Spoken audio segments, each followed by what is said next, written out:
This is the story of the Axeman of New Orleans, one of the creepiest unsolved mysteries in American history.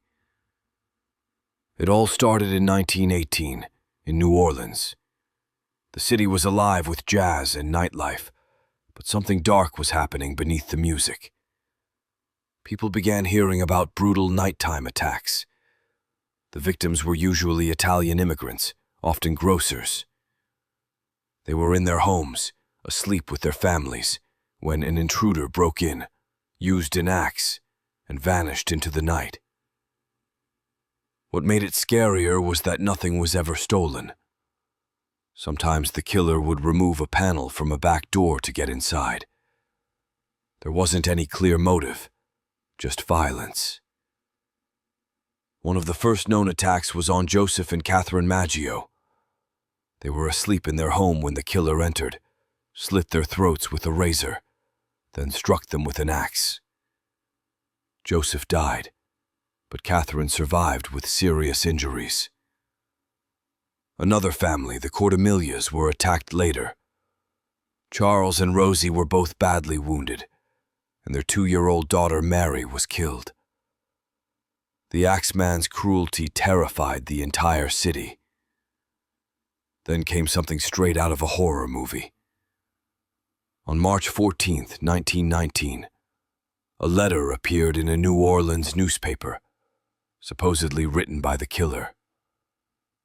In it, the writer claimed they would spare anyone who played jazz at exactly 12:15 a.m. on March 19th. The message said, "If everyone has a jazz band playing, well then so much the better for you people. One thing is certain, and that is that some of your people who do not jazz it out on that specific Tuesday night will get the axe." That night, every corner of New Orleans came alive with music. Dance halls, bars, and homes blasted jazz well past midnight. And incredibly, no murders happened that night.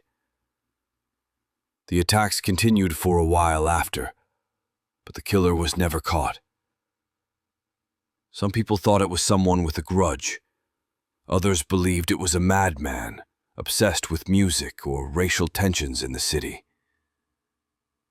Eventually, the murders stopped as suddenly as they began.